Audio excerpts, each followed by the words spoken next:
It happens all the time, and I can't help but find it irritating.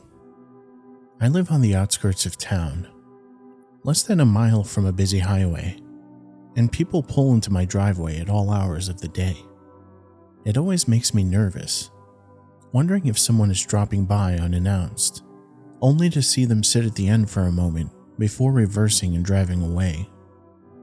It's most unsettling at night, seeing the headlights cut through the trees in my front yard while they sit there. It makes me wonder if someone's scoping my house out, like they're thinking of robbing me. I park my car in the garage, so it always looks like I'm not home. In the end, they always drive away, and I'm left feeling foolish at someone's lack of direction.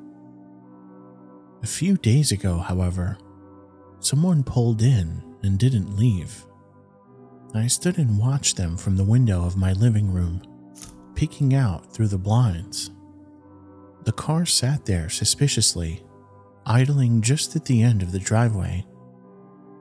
I thought maybe they were lost and checking the GPS on their phone, trying to figure out where they missed a turn.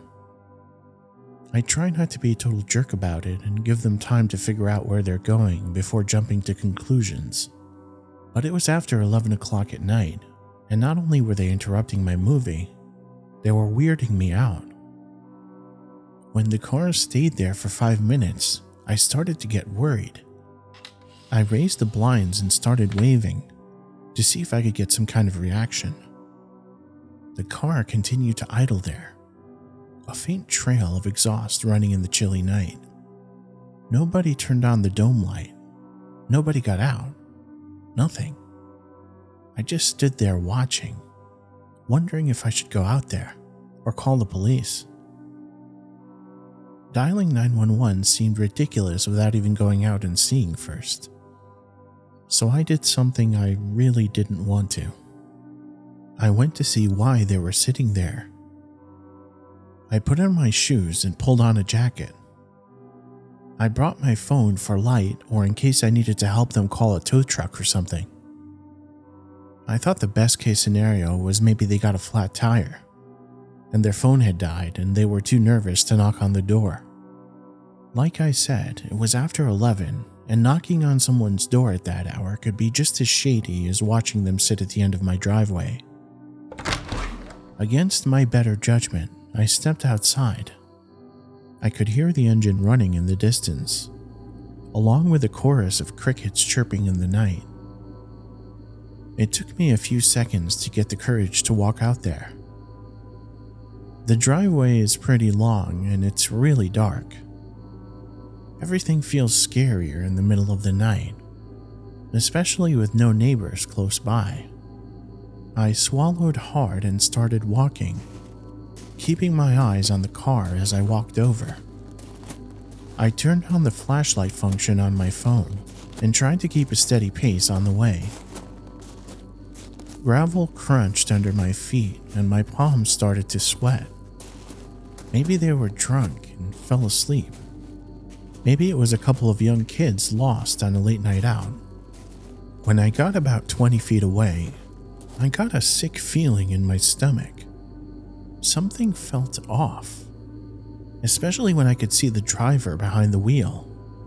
They were just looking at me, like they were frozen. I could only faintly make out their eyes, a pale visage within the darkness of the front seat. "Hello?" I asked aloud, trying not to sound as nervous as I was. No response. The driver didn't even blink. I took a couple steps closer, trying to see if there was anyone else in there with them. The urge to call the police itched at me more the closer I got. "You lost? This is private property," I called out again, the features in the driver's face looking more unsettling the closer I got.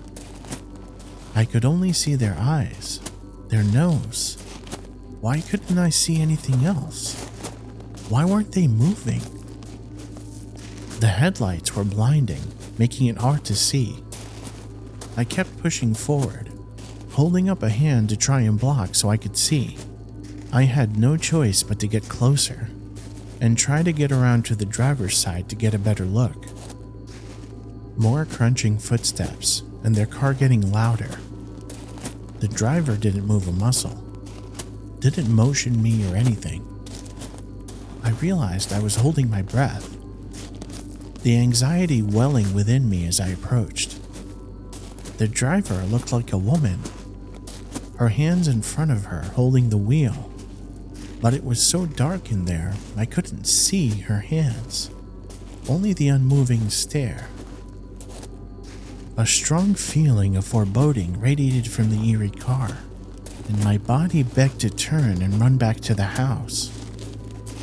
Something was wrong. Very, very wrong. I walked around to the front of the vehicle to the driver's side and held up my flashlight to see them. They didn't turn to look at me. They didn't do anything. My eyes slowly calibrated what was in front of me, and when it finally pieced it together, I wanted to scream.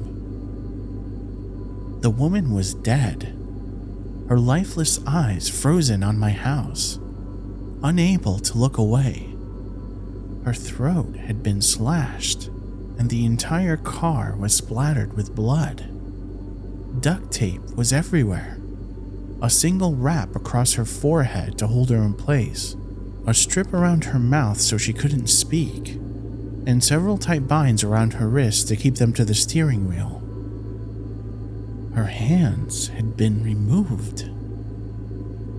I called the police, frantically looking everywhere as the world seemed to be caving in on me. An operator picked up immediately, and through my terrified ramble, I subconsciously took in the scene as I explained what was happening. There was nobody in the back seat, and no signs of anyone leaving. I started to panic more, looking in the trees and back towards the house, expecting to see someone watching. But there was nobody else. Nobody except me and the butchered woman. The operator instructed me to go back inside and lock the doors until help arrived. I sprinted back to the front door, the sounds of my own footsteps haunting me as I made my way back to the porch. Once inside, I slammed the door and locked it, flinching at every sound as the voice on the other line tried to keep me quiet. My heart raced so hard in my chest I thought I would have a heart attack. The police arrived in less than 2 minutes. One car at first, with an officer getting out of the vehicle, gun drawn. Then another. Then 2 more.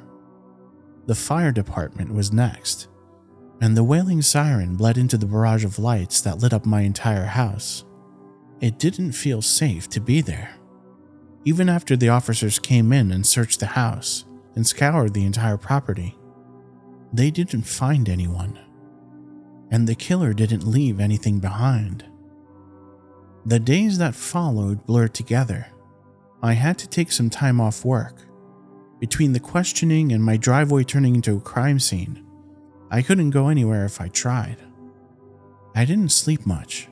Between the police, a lawyer, and the news crews, I wasn't alone for a while. They searched everything: the basement, the attic, the woods behind my house. They even looked in the crawl space to see if they were holed up in there. There was no evidence left behind. No inclination of where they went either. The killer was never found. I didn't learn much about the woman I found, other than that they suspect she was picked up at random on her way home from work. Eventually, things went back to normal, and I was allowed to go back to work. It was a relief to get out of the house. Even after they towed that poor woman's car away, I couldn't help but think of it every time I looked outside. Getting into town and back behind my desk was a welcome distraction. And once I was able to busy my mind, it was easier to pretend it was all just a bad dream. That was until I was driving home last night. I was about halfway home when I started noticing an odor. Like I had driven past some roadkill. I tried rolling up the windows and it got worse. A heavy rotting smell that made me gag. I realized it was something inside the car. When I pulled over to find it, I looked under the seats and in the trunk, thinking maybe I had left out some raw meat from the last time I went shopping. I didn't find anything, and I found myself scratching my head at a loss. Until I looked at the glove box and saw it was leaking. When I hit the button and opened it, the scent exploded into the cab, along with a cloud of buzzing flies. Stuffed inside the glove box was the pair of women's hands, decomposed and swelling against the duct tape that wrapped around them.